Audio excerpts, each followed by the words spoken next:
બીજો સિદ્ધાંત એ આપ્યો છે કે જે વખતે ભગવાનનો સાક્ષાત્કાર થાય એ સમયે લૌકિક પદાર્થોની જરા પણ માંગણી ન કરવી, કારણ કે લૌકિક પદાર્થો નાશવાન છે.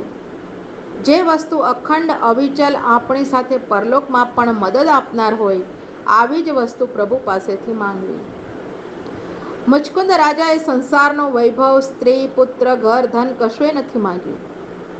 ભગવાન પાસેથી અખંડ ભક્તિ માંગી છે. જન્મ મરણની મુક્તિ, સેવા, અખંડ સુખની ઈચ્છા કરી છે. જન્મ મરણની મુક્તિ એટલે પ્રભુની અખંડ ભક્તિની પ્રાપ્તિની ઈચ્છા કરી છે. ભગવાને આ પ્રમાણે વરદાન આપ્યું છે અને પ્રભુથી કોઈ દિવસ કદી પણ લૌકિક વસ્તુ ન માંગવી, આ તાત્વિક સિદ્ધાંત અહીંયા સમજાવ્યો છે. હવે એનો પુષ્ટિ સિદ્ધાંત આપ્યો છે. શ્રી મહાપ્રભુજીના શ્રી ચરણોમાં દંડવત પ્રણામ કરું. આગળ આનું રસપાન કરીએ. આપણા પુષ્ટિ માર્ગીય સિદ્ધાંત પ્રમાણે જે આપણા ધર્મની નિંદા કરે છે, વેદ પુરાણ શાસ્ત્રોને નથી માનતો, તેમજ આપણા ધર્મગુરુ આચાર્યોનું પણ જે અપમાન કરે છે, આવા જીવને મલેચ્છ જાણવો. આવા પુરુષ સાથે ભાષણ તો ન કરવું, પણ એનો સ્પર્શ પણ ન કરવો, એની પર દ્રષ્ટિ પણ ન નાખવી, નહીં તો એના પરમાણુ આપણા અંદર ઉત્પન્ન થાય અને આપણો અનન્ય ભાવ સ્ખલિત થાય. દામોદરદાસ સંબરવાલાની સ્ત્રી, એના પેટમાં ગર્ભ હતો. પાડોશીના શીખવાડવાથી એને ગરોડા ઉપર થોડી શ્રદ્ધા રાખી એટલું જ પૂછ્યું જ્યોતિષને કે મારે પુત્ર થશે કે કન્યા થશે.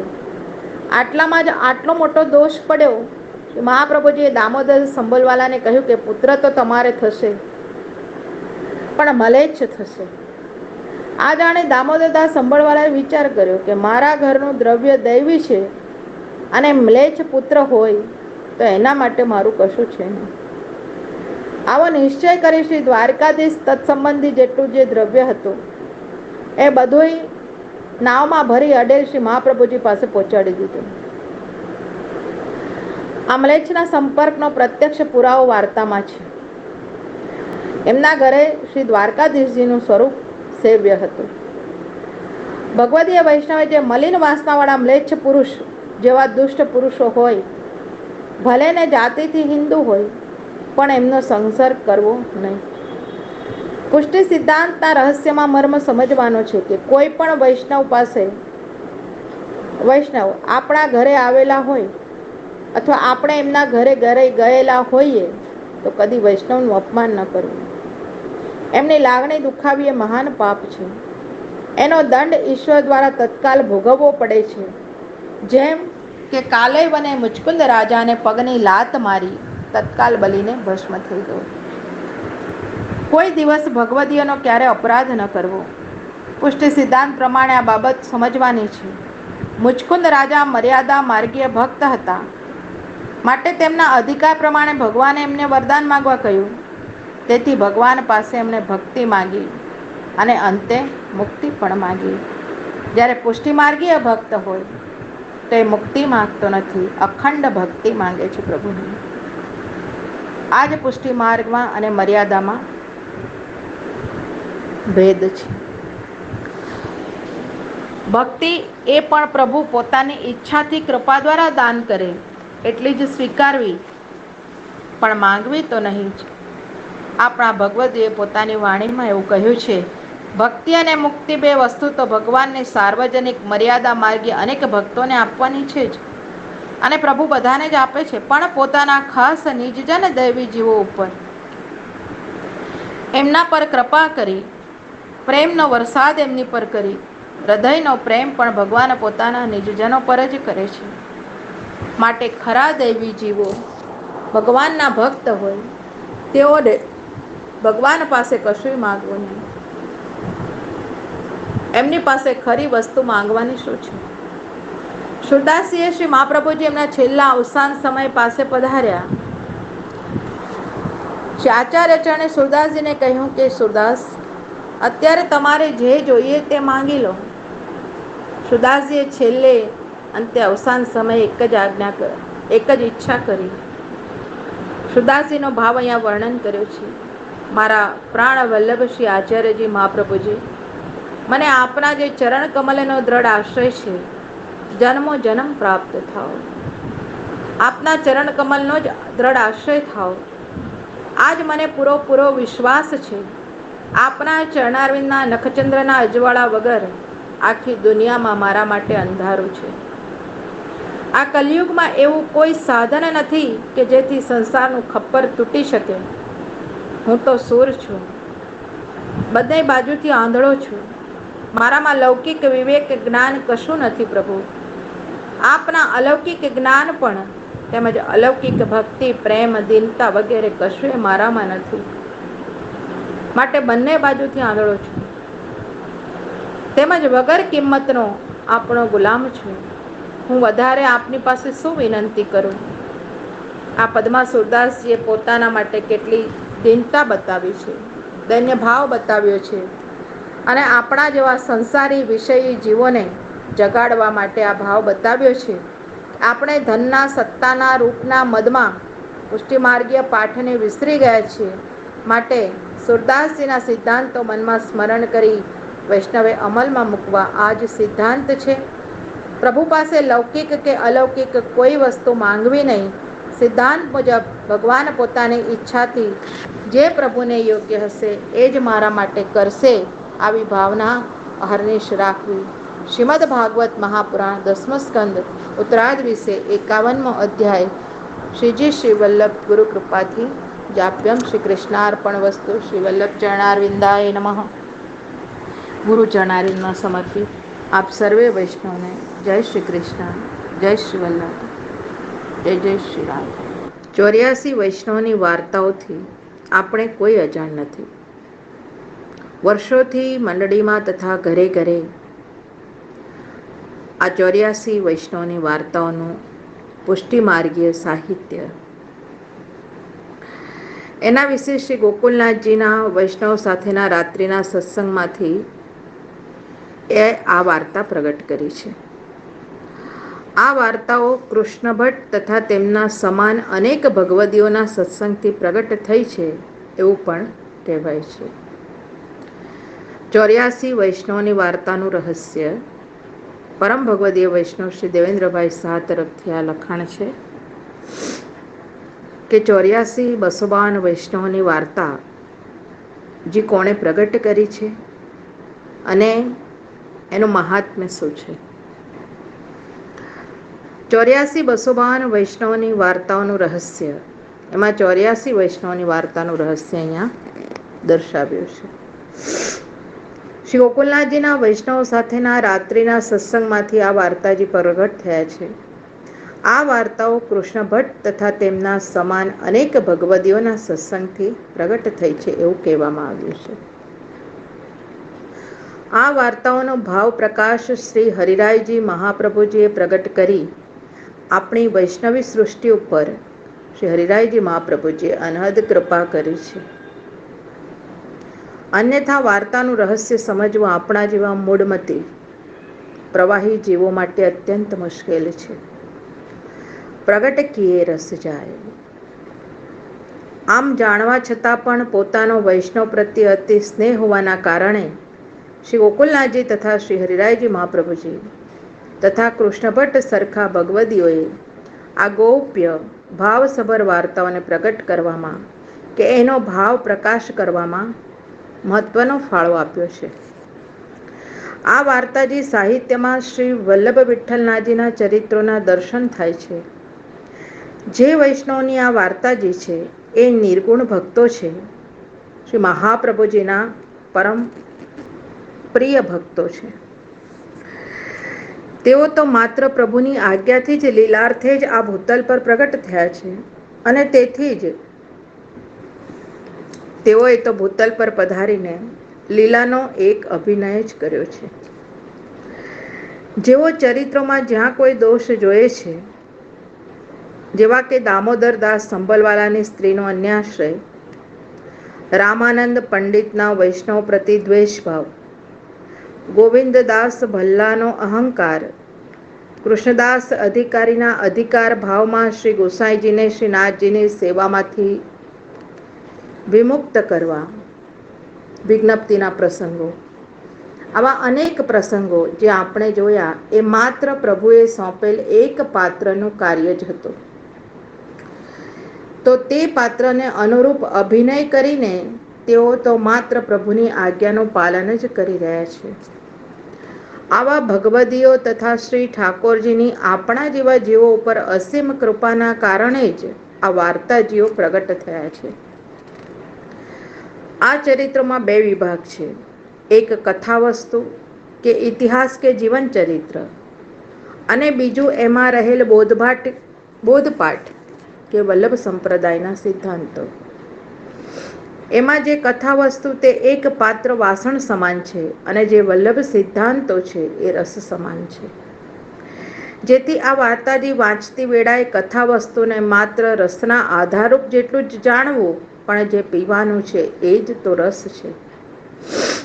ઘણા લોકો આ રસ પીવાના બદલે માત્ર પાત્ર વાસણને ખાવા લાગી જાય છે. શ્રી વલ્લભે પોતાના 16 ગ્રંથો તથા નિબંધ આદિમાં પુષ્ટિમાર્ગ ઉપર આગળ વધારનારને સુગમતા રહે અને તનુજા વિત્તજા કરતા કરતા માનસી સુધી પહોંચી શકાય, કે કથા શ્રવણાદિ કરતા કરતા દ્રઢ આશ્રય સુધી પહોંચી જવાય, એ માટેના અહીંયા પ્રયત્નો કરેલા છે. જેથી વાર્તા સાહિત્યમાં આ સિદ્ધાંતો કયા કયા પ્રગટ થયા છે એ આપણે શોધવાનું છે, અને એ પ્રમાણે દ્રઢતાપૂર્વક માર્ગના સિદ્ધાંતોને ક્રમે ક્રમે આચરણમાં મૂકી આ વાર્તાનું સાહિત્યનું રહસ્ય શું છે તે ખૂબ જ જાણવું અગત્યનું છે. વાર્તામાંથી સિદ્ધાંત પ્રગટ કરવાનો નથી, પણ 16 ગ્રંથાદિમાં પ્રગટ કરેલ સિદ્ધાંતોને વાર્તામાં શોધવાના છે. અન્યથા દાંતણવાળા ડોશીમાના જેવું થશે કે ચમચીની જગ્યાએ દાંતણ મૂકતા પ્રભુના પ્રત્યે ચમચીનો ભાવ રાખતા, અને પછી વૈષ્ણવ એનો વાદ કરવા લાગી ગયા. વાર્તામાં ક્યારેક કોઈ પણ પ્રસંગ સિદ્ધાંતમાં ખપાવી દેવાની ક્યારે ભૂલ ન કરવી. જેમ કે વાઘાજી રજપૂતે જૂતા પહેરીને જ શ્રી ઠાકોરજીને ઘી સમર્પ્યું. હવે ઘણા એમાં એમ સમજે કે શ્રી ગોકુલનાથજીએ વાર્તાઓને સુબોધિનીજીના ફલરૂપ કહી છે, માટે સુબોધિનીજી કે અન્ય માર્ગીય ગ્રંથો વાંચવાની આવશ્યકતા નથી, માત્ર વાર્તાઓને જ વાંચીએ તો ઘણું થયું. પણ આવી હકીકત નથી. હકીકત જુદી છે. જેમ કે જ્યારે પણ બી વાવવામાં આવે અને ત્યારબાદ એ છોડ થાય અને પછી ફૂલ આવે, અંતે ફળ આવે, આવી જ રીતે વાર્તાઓનું રહસ્ય સમજવાનું છે. જો પહેલા સુબોધિનીજી 16 ગ્રંથાદિ પહેલા સમજવામાં આવે એ જરૂરી છે. અને વળી બીજી રીતે જોઈએ તો કોઈ પણ સિદ્ધાંત સારી રીતે વાંચ્યા પછી જ સમજવામાં આવે, મસ્તિષ્ક અને હૃદયમાં ઉતાર્યા પછી જ એને આચરણમાં મૂકવામાં આવે તો જ ફલરૂપ બને. આમ આ વાર્તાજીઓ એ ભગવદીઓએ જીવનમાં ઉતારેલા સિદ્ધાંતોની કથા છે, અને માટે જ રસરૂપ છે, ફલરૂપ છે. એના રસનું મહાત્મ્ય છે. તન જ્ઞાન કરતા ગામ આચરણનું મહત્વ વધુ છે. આ વાત શ્રી ગોકુલનાથજીએ પ્રગટ કરી છે. જ્યારે પણ સિદ્ધાંતોને નેવે મૂકીને ભળતા જ આચરણો જ્યારે આપણે કરવા લાગી જઈએ છીએ, એ સિદ્ધાંતોથી તદ્દન વિપરીત હોય છે. શ્રી વલ્લભ આપણને સૌને સદબુદ્ધિ પ્રદાન કરે. વલ્લભાધીશ કી જય. રૂક્ષ્મિણીના સંદેશાને શ્રી કૃષ્ણની સંમતિ. સુખદેવજી કહે છે કે હે રાજા પરીક્ષિત, ભગવાન શ્રી કૃષ્ણ મુચકુંદ રાજાને આવું વરદાન આપીને અંતર્ધ્યાન થયા. મુચકુંદ રાજા પર્વતની ગુફામાંથી બહાર નીકળ્યા. બધા જ વૃક્ષો, પર્વતો, ગંગા યમુનાના જળ વૃક્ષોના પાંદડા નાની આકૃતિના થઈ ગયા. કલયુગ આવી ગયો છે એમ માન્યું એટલે ઉત્તર દિશામાં ચાલ્યા ગયા. અને ઘણી શ્રદ્ધાથી મુક્ત સંગ થઈ શ્રી કૃષ્ણમાં મન પરોવ્યું છે. બદ્રિકાશ્રમમાં તપ દ્વારા ભગવાનને પ્રસન્ન કર્યા છે. શ્રી કૃષ્ણ પણ કાલયવનની 3 કરોડની સેનાથી ઘેરાયેલી મથુરાપુરીને જોઈ મલેચ્છની 3 કરોડની સેનાનો નાશ કર્યો. બધી જ મથુરાની સંપત્તિ દ્વારિકામાં પહોંચાડી છે. શ્રી કૃષ્ણને બલદાવજીના સન્મુખ 23 અક્ષૌણીની સેના લઈ જરાસંઘ બ્રાહ્મણોમાં શ્રદ્ધા રાખી બ્રાહ્મણોને અનુષ્ઠાનમાં બેસાડ્યા છે અને યુદ્ધ કરવા પ્રભુ પાસે આવ્યો છે. પ્રભુએ બ્રાહ્મણોનું અપમાન ન કરે અને એમનો દેશ નિકાલ ન કરે, એમનું ધન ન હરી લે, એ માટે પોતાનું ગૌબ્રાહ્મણ પ્રતિપાલ એવું નામ સાચવી રાખવા માટે અને એ બ્રાહ્મણોનું સન્માન થાય એ માટે પ્રભુ જરાસંઘ પાસે યુદ્ધ કર્યું નથી, પણ દોડી ગયા છે. પ્રભુ જ્યારે દોડ્યા છે, રણમાંથી નાસી છૂટ્યા છે, ત્યારે જરાસંઘ હસતો હસતો કહી રહ્યો છે કે હે કૃષ્ણ બલદાઉ, તમે તો યાદવોના કુળને લજાવનાર છો, રણ છોડીને ભાગી જનાર છો, માટે તમે રણછોડ કહેવાશો. પ્રભુ પણ મનોમન બોલ્યા છે કે હા, અમે તો રણછોડ છીએ. જા, શ્રી રણછોડ રાય કી જય. કોઈ રીતે બ્રાહ્મણોની આબરૂ રહેશે. બંને ભાઈઓ તો પ્રવર્ષણ પર્વત પર ઘણીવાર વરસાદ થયા કરતો હતો, એની પર શ્રી કૃષ્ણ અને બલદાઉ ચડી ગયા. જરાસંઘે જાણ્યું કે આટલા મોટા પર્વતમાં ક્યાં ખોળીશું, એટલે એને પર્વતની ચારે બાજુ લાકડા સળગાવ્યા છે અને એને વિચાર કર્યો કે આ અગ્નિની અંદર બંને જણ બળી જશે. પણ એ વખતે પ્રભુ ડુંગરાના શિખર પર કૃષ્ણજી અને બલદાઉજી બંને અંગુષ્ઠરૂપ જેટલું સ્વરૂપ ધારણ કર્યું અને એવો કૂદકો માર્યો કે સીધા દ્વારકામાં જઈને પહોંચ્યા. જરાસંઘ વિજય ઘોષ કરતો કરતો પોતાના દેશમાં ગયો અને બ્રાહ્મણોની ખૂબ જ પૂજા કરી, એમને સન્માન કર્યું અને એમને યથાશક્તિ દાન કર્યું. હવે બલદેવજી આ અનર્ત દેશના રાજા રૈયત પોતાની દીકરી બ્રહ્માજીની પ્રેરણાથી જે રેવતી છે, એમનું બલદેવજી સાથે લગ્ન કરાવ્યું છે. આ વાત પરીક્ષિત રાજા નવમ સ્કંદની અંદર વર્ણવી ચૂક્યા છે. સુખદેવજી પરીક્ષિત રાજા પાસે વર્ણવી ચૂક્યા છે. ભગવાન શ્રી કૃષ્ણે પણ વિદર્ભ દેશના રાજા ભીષ્મની છોકરી રુક્ષ્મણી સાથે સ્વયંવરમાં વિજય મેળવી હરણ કરી એની સાથે લગ્ન કર્યું છે. હવે આ વાત સાંભળીને પરીક્ષિત રાજાએ પ્રશ્ન પૂછ્યો, ભગવાને શાલ્વ ઇત્યાદિક રાજાઓનો વિજય કરી રુક્ષ્મણીજીને કેવી રીતે હરણ કરીને લાવ્યા, એનું વર્ણન વિસ્તારથી કરવા માટે સુખદેવજીને વિનય કર્યો છે. સુખદેવજી બોલ્યા છે કે હે પરીક્ષિત, વિદર્ભ દેશના રાજા ભીષ્મકને 6 સંતાન હતા. એમાં 5 પુત્રો છે અને 1 પુત્રી હતી. 5 પુત્રોના નામ: પ્રથમ રૂકમી, બીજો રૂકમકેશ, રૂકમમાળી, કરુકમ અને બાહુ રૂકમરથ. આમ 5 ભાઈઓ વચ્ચે રૂકમણી નામની એક જ બહેન, સ્વરૂપમાં અત્યંત લક્ષ્મી હોય એવી અતિ સુંદર, ભીષ્મક રાજા નારદજીની પ્રેરણાથી રૂકમિણી કન્યાને શ્રીકૃષ્ણ સાથે લગ્ન કરાવવા ઈચ્છા રાખતા હતા, પણ એના રૂકમી ભૈયાને આ વાત ગમતી ન હતી. આ રૂકમી સાલ્વ રાજાના પક્ષવાળો હોવાથી ભગવાન સાથે વૈર રાખતો હતો અને માટે જ રુક્ષ્મણીજીનું લગ્ન ભગવાન સાથે કરવાનું ફેરવીને દમઘોષના પુત્ર શિશુપાલ સાથે કરવાનો એને નિશ્ચય કર્યો. હવે લગ્નની બધી તૈયારીઓ થવા લાગી. કન્યાનો માંડવો બંધાઈ ગયો. ગૃહ શાંતિ વગેરે બધી વૈદિક ક્રિયાઓ થવા લાગી. શિશુપાલ તથા સર્વ રાજાઓ ભીષ્મક રાજાને ત્યાં આ મહોત્સવમાં આવવા લાગ્યા. લગ્નનો દિવસ નજીક આવવા લાગ્યો છે. રુક્ષ્મણીજીના હૃદયમાં ઘણો સંતાપ થઈ રહ્યો છે. મનોમન શ્રી કૃષ્ણના ગુણાનુવાદ સાંભળીને કૃષ્ણને પ્રેમ કરતા રુક્ષ્મણીજી શ્રી કૃષ્ણને જ વરવા માંગતા માટે પ્રભુને નહીં વરી શકાય તો મારા પ્રાણનો હું ત્યાગ કરીશ, આવો વિચાર કરી ભગવાનને એક પત્ર લખ્યો. રુક્ષ્મણીજીએ લખ્યું છે. આ પત્ર ખાનગીમાં એક બ્રાહ્મણને આપ્યો અને લખ્યું છે કે તમે આ પત્ર પ્રભુ સાથે પહોંચાડી દેશો પ્રભુ પાસે, તો તમને આત્મસંતોષ પૂર્ણ રીતે હું કરીશ. બ્રાહ્મણ તો દ્વારિકા ગયો છે રુક્ષ્મણીજીનો પત્ર લઈને. બ્રાહ્મણનું દ્વારકામાં ભગવાને ખૂબ જ સ્વાગત કર્યું, કારણ કે પ્રભુ તો ગૌ બ્રાહ્મણ પ્રતિપાલ છે, બ્રાહ્મણનું સન્માન કરવાવાળા છે, બ્રાહ્મણના ભક્ત છે. ભગવાને એકાંતમાં રુક્ષ્મણીજીએ જે પત્ર લખ્યો છે એ વાંચી રહ્યા છે.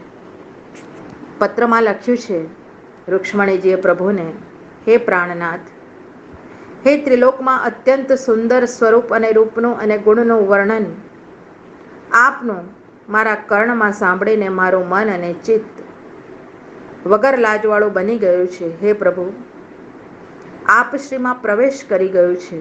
હે મુકુંદ, ઊંચા કુળમાં સુખી રૂપવાન લક્ષ્મીવાનના ઘરમાં ઉત્પન્ન થયેલી મારા જેવી આ કન્યાને કોણ વરવાની ઈચ્છા ન કરે, પરંતુ મારો આત્મા તમે આપના ચરણારવિંદમાં સમર્પિત કર્યો છે.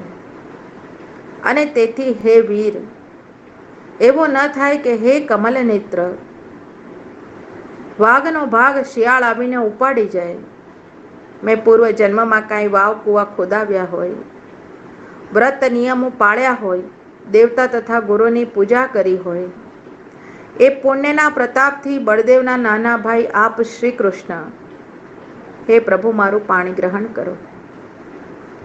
અને આ દમઘોષનો પુત્ર શિશુપાલ જો પાછો આવી જશે અને મને લઈ જશે તો મને એનાથી છોડાવો.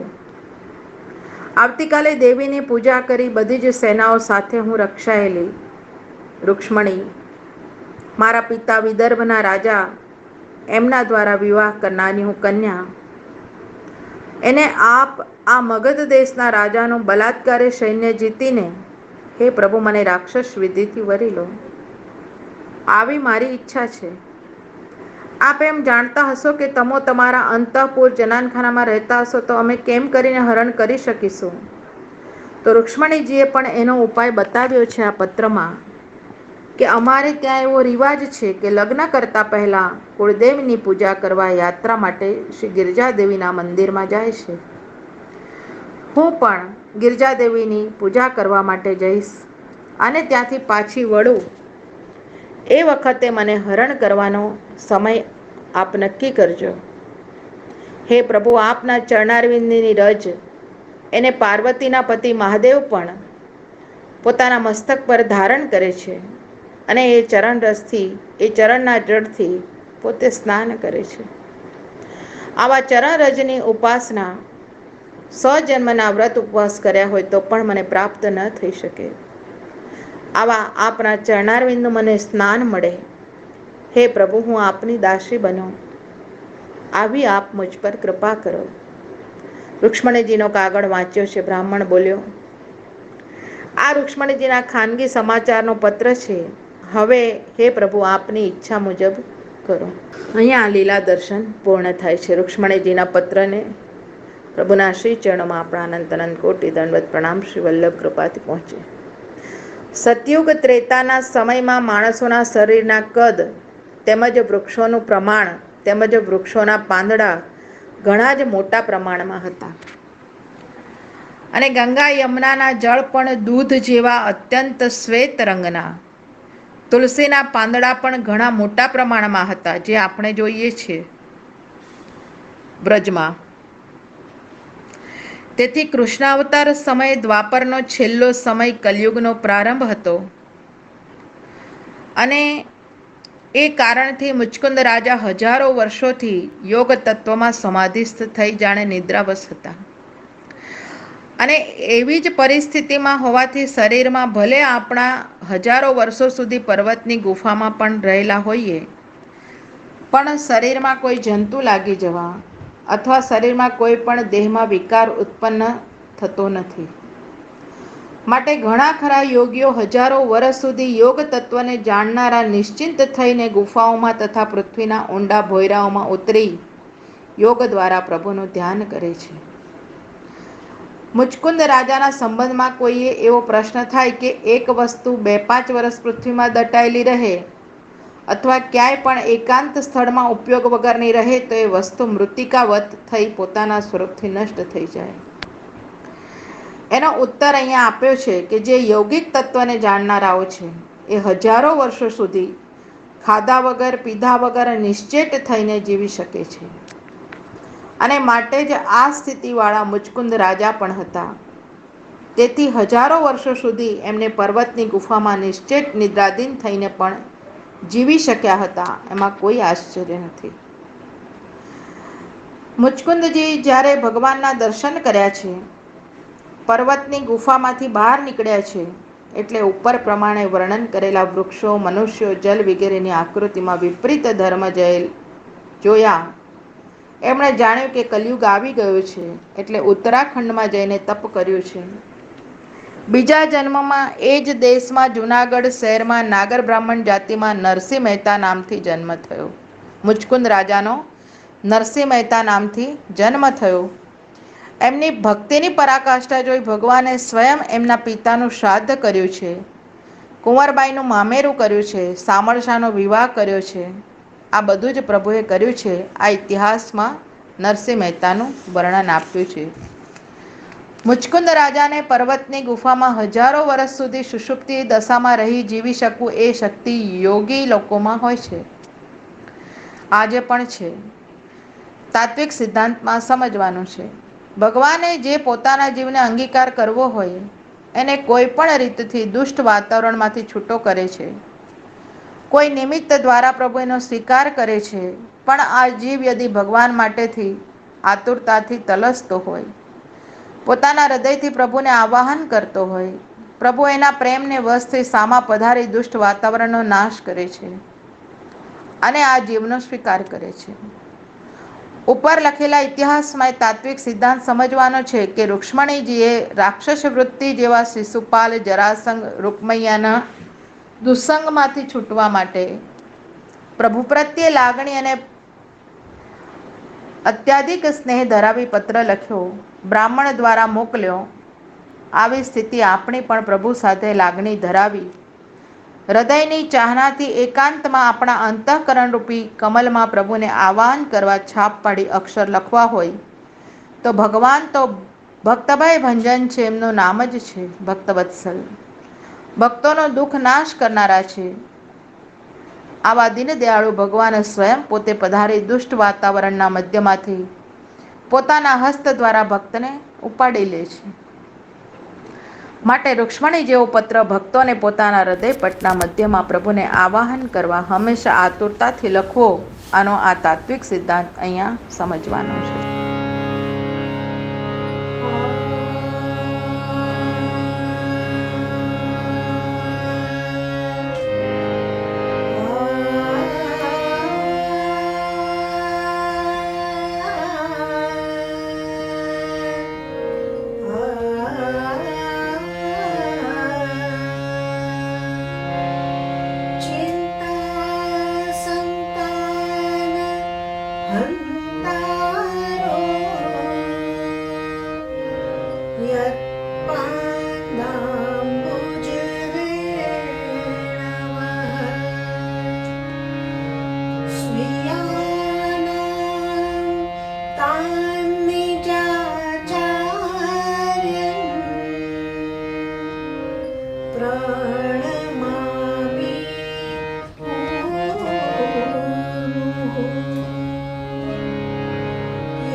હોય